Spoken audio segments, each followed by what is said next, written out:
Across the globe, policymakers, business people, academics and others are busy trying to analyse the implications of a changing international economic order, one triggered by the rise of emerging economies in general, the rise of emerging Asia in particular, and even more specifically by China's economic renaissance. In this regard, a look at Australia's recent experience provides an interesting case study of life in China's economic orbit. After all, last year more than 1 in every $4 Australia earned in exports came from sales to China, and the country is the biggest recipient of Chinese non-financial investment. Engagement with China has helped transform Australia's economic fortunes and contributed to turning the country into one of the world's best performing developed economies. But it's also forced policymakers to grapple with a series of challenges, from setting policies to deal with Chinese investment to adapting to significant structural change. Then there are the issues that go beyond economics, including juggling the complex three-way relationship between Canberra's traditional security ally in Washington and its key economic partner in Beijing.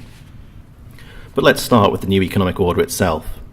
The basic story here is one of a rebalancing of economic power, away from the advanced economies and toward emerging markets.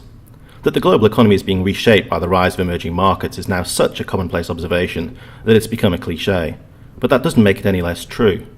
Back in the early 1980s, emerging and developing countries accounted for about 30% of world GDP. This year, that share will have risen to about 50%, and the number looks set to keep on going up. The single most important country part of this story is China, an economy which has seen its share of world output rise from about 2% in 1980 to perhaps 15% this year. One consequence of this tilt in economic power towards emerging markets is a shift in the geography of the global economy. This picture from Danny Quah maps the global economy's changing centre of gravity. Back in 1980, it was located somewhere in the North Atlantic, between the two developed economy powerhouses of North America and Western Europe.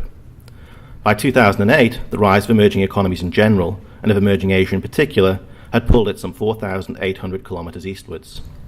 Should current trends continue, Quah estimates it would move another 4,500 kilometres east to lie between China and India, and, of course, closer to Australia. The sorts of economic forecasts that underline this kind of story, a story I've described elsewhere as the Great Convergence, have become today's conventional wisdom. Pretty much every major forecasting outfit, international institutions like the IMF, World Bank and OECD, major investment banks, consultancy houses, and national treasuries and finance ministries, have as their base case forecast some version of this scenario. Such is the ubiquity of these kinds of projections that I've started describing the world they picture as our consensus future. Given our recent forecasting track record, that should be enough to give everyone pause. Still, for now, this is the base case scenario for the world economy. Now, imagine you wanted to design a country that would do well in this consensus future. What might it look like? Well, given that the Great Convergence is a story about industrialization and urbanization in some of the world's most populous countries, you might want an economy that is rich in the sorts of resources needed to power that urbanization and industrialization. Since that might make you vulnerable to the so-called resource curse, you might also want to have your economy equipped with the kinds of institutions and regulatory framework that can minimize any such risk, the kind you get with a developed, democratic economy. Perhaps not too much manufacturing as well, given that this is a world marked by hyper-competitive new entrants. And to avoid being a one-trick pony, how about the food, wine, tourism, education and financial services that will appeal to the changing tastes of an emerging new global middle class? Then there's location. It would be good to be located close to the action, but not too close, just in case. Not entirely coincidentally, that's a fair description of Australia. Indeed, it's striking that the world of the Great Convergence and our consensus future is a world which has transformed what used to be seen as two Australian economic handicaps, distance and the resource economy, and turned them into relative advantages. According to Geoffrey Blaney, distance is as characteristic of Australia as mountains are of Switzerland. In the 1950s, just 15% of world GDP was located within 10,000 kilometres of Australia, something which imposed a significant economic handicap. But by 2010, that shifting centre of global economic activity meant that about 1/3 of world GDP was now located within the 10,000 kilometre circle. If we get that consensus future, then by 2050, that share could have risen to 2/3 of world GDP. Then there's the resource economy. Back when I first arrived in Australia in the late 1990s, there was a fair bit of angst about being a boring old resource-based economy rather than a sexy new IT one. We were supposed to be moving to a waitless world, and Australia apparently risked being left behind. But then it turned out that in a world of rapid industrialisation and urbanisation, resources were extremely important. Starting around 2002-2003, commodities, things that when you drop them on your foot make you go ouch, barrels of oil, bushels of wheat, lumps of iron ore, enjoyed a major price boom. Gravity made a comeback, and so did Australia's economy. I reckon it's a compelling story, and it's clearly one that other investors buy, not least China. As of the start of this year, Australia remained the single largest destination for Chinese non-financial outward investment. And it's Australia's deepening bilateral economic relationship with China that's central to the country's place in this new global economic order. Back in 1990, China accounted for less than 5% of Australian trade.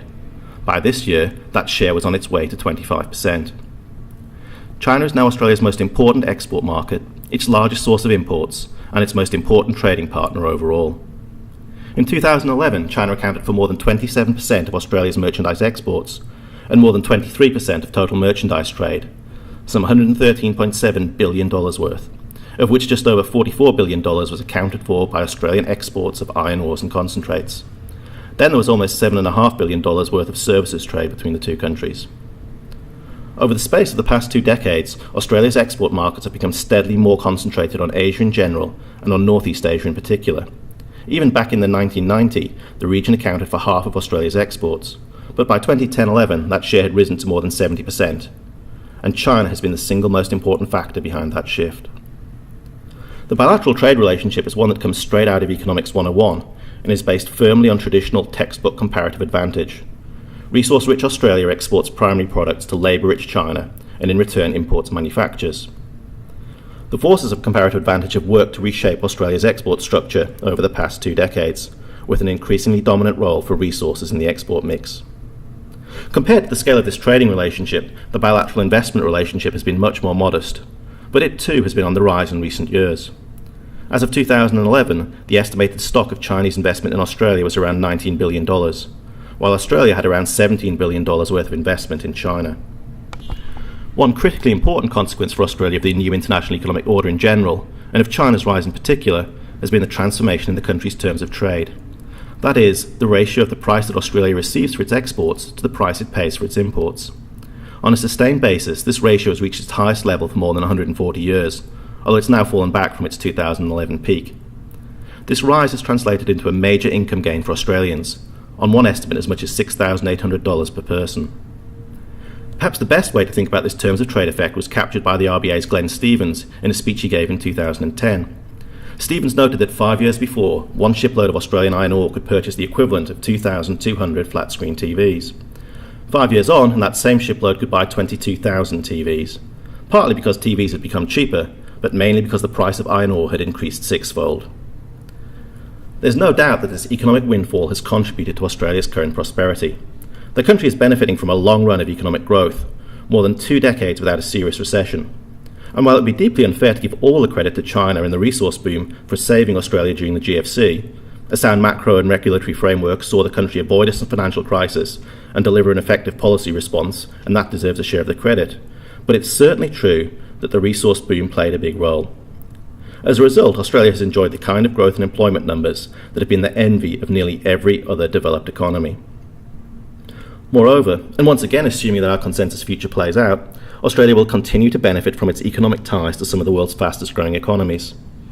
Estimates of potential growth rates for rich economies by the likes of the OECD and the IMF tend to put Australia near the top of the future growth league tables based on these kinds of considerations. Still, although life in China's economic order has clearly been a good news story for Australia, it's not been without its complications. Like every other developed economy, Australia has experienced a sustained period of structural change, characterised by, among other things, the relative decline of manufacturing and the rise of the services sector. But the resources boom and the forces of comparative advantage have intensified this process. One of the main drivers of this adjustment has been the floating exchange rate, with both the nominal and real exchange rates rising to post-float highs on the back of Australia's terms of trade boom. This in turn has squeezed the non-resource traded sector of the economy.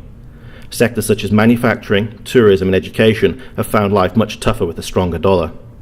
Some Australians used to worry about a future as a beach and a quarry, but the strength of the dollar has even squeezed the beach part of that equation. There's been some debate as to whether policy could or should lean against these forces, but so far anyway, except for the debate over a potential sovereign wealth fund for Australia, calls for any big change in approach have been pretty muted. That's probably because most analysts have more or less bought the official line. namely that this is a generational shift in global relative prices, not just a temporary boom. If that's right, then the best thing that policy can do is gear up to live with the new environment, since there's little point in fighting the tide. Diverging performance between the resources sector and the rest of the economy has produced the much discussed patchwork economy phenomenon.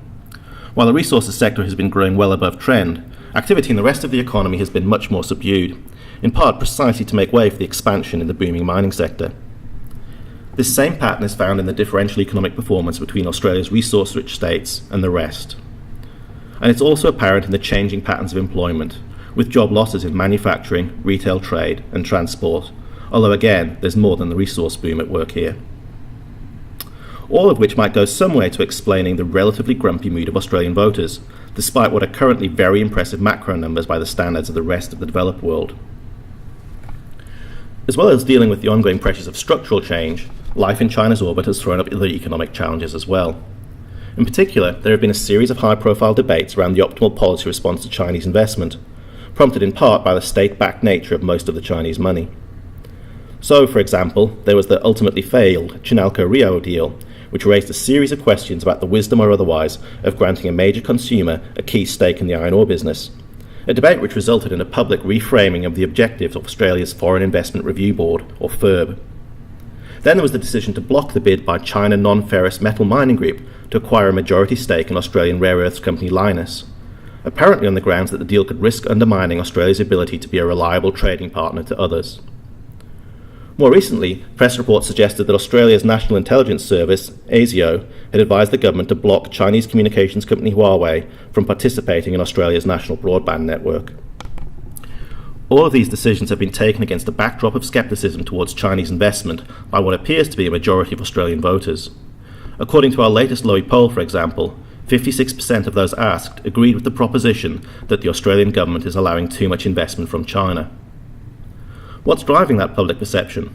According to our polling, fears about the ownership of mining and agricultural assets top the public's worry list. Yet another policy challenge that was supposed to be raised by life in China's economic orbit was the possibility of a trade-off between a higher level of economic growth versus a greater level of volatility. The argument here was that Australia's economy has become more integrated with that of China's, so, inevitably, has the economy's exposure to China's growth cycle increased. Since China is a fast-growing economy, that's a good thing, but typically emerging market growth is also more volatile, as of course are commodity prices. Hence the assumption was that Australia may have to pay for its faster level of growth with more volatility. So far at least it hasn't worked out like that, with recent years seeing developed and not emerging economies as the main source of volatility in the world economy. Of course, that could well change. All up then, life in China's economic orbit has been good news for Australia, although it's also brought its complications. This slight level of ambiguity is present and actually magnified in public opinion. Look at our polling again. Not surprisingly, the majority of Australians agree with the proposition that China's growth has been good for Australia, as they should. At the same time, however, a majority of those we asked also disagreed with the proposition that Australia's interests would not be harmed if China gained more power and influence. So, despite being among the big winners to date from the emerging new economic order, many Australians are still not quite comfortable with all of the implications of our consensus future.